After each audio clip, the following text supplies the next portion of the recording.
안녕하세요. 환절기, 아침 저녁으로 기온이 오르락 내리락 하면서 감기 기침이 부쩍 늘고 있어요. 특히 목이 간질간질하고 기침으로 이어지고 밤엔 기침 때문에 잠이 깨는 분들도 적지 않죠. 의료 처방도 중요하지만 일상에서 우리가 선택하는 음식과 차도 기침 완화에 꽤 큰 도움이 됩니다. 오늘은 기침을 달고 살지 않도록 누구나 집에서 간단히 할 수 있는 음식과 차 탑5를 소개해 드릴게요. 끝까지 함께 보시고 지금 내 몸에 맞는 것 하나 골라 실천해 보세요. 첫 번째로 추천드릴 건 생강차 또는 꿀차예요.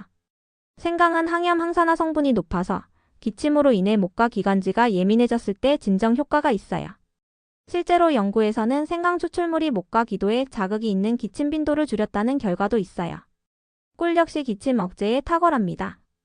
특히 밤에 기침이 잦은 어린이나 어르신에게 효과가 있다는 보고가 여러 차례 나왔어요. 실천 팁을 알려드릴게요. 생강 슬라이스 34조각을 끓는 물에 10분 정도 우려낸 뒤 꿀 1스푼 넣어서 따뜻하게 마셔보세요. 특히 잠들기 전 한 잔이면 목을 부드럽게 감싸줘서 기침을 덜 유발합니다. 두 번째는 레몬차 혹은 유자차입니다. 레몬과 유자는 비타민C가 풍부하고 꿀과 함께 마시면 목의 자극을 줄이고 면역력을 자극하는 효과가 있어요. 한국 전통차 중에서는 유자차가 기침 감기 예방용으로 많이 알려져 있어요. 유자차는 유자청을 뜨거운 물에 녹여 만든 것입니다. 실천 팁을 알려드릴게요.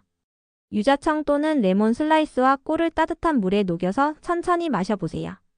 특히 일교차 큰 날 외출 후나 실내에 오래 있다가 나왔을 때 마시면 목이 덜 마르고 기침도 덜해져요. 세 번째는 닭고기 국물 또는 따뜻한 수프입니다. 감기나 기침이 있을 때는 수분 영양 보충이 아주 중요하죠.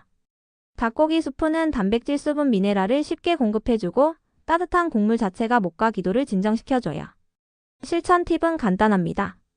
간단히 닭가슴살이나 닭다리살을 삶은 뒤 마늘, 생강을 조금 넣고 야채와 함께 끓이세요. 기침 심할 때는 차갑게 식힌 국물이 아니라 따뜻한 상태가 더 좋아요. 네 번째는 조금 색다르게 요구르트, 특히 플레인 요구르트에 꿀 혹은 베리류를 넣어서 드세요.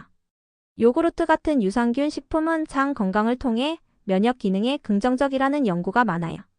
기침이 잦을 때 목이 자극받아서 식욕도 떨어지고 소화도 잘 안 되는 경우가 많은데 부드럽고 부담 없는 요구르트가 괜찮은 선택이에요. 거기에 꿀이나 베리를 조금 곁들이면 단맛과 항산화 효과도 더해집니다. 실천 팁으로 플레인 요구르트 1컵에 꿀 1스푼에 블루베리나 라즈베리 약간을 넣어 간식으로 드시기를 권합니다.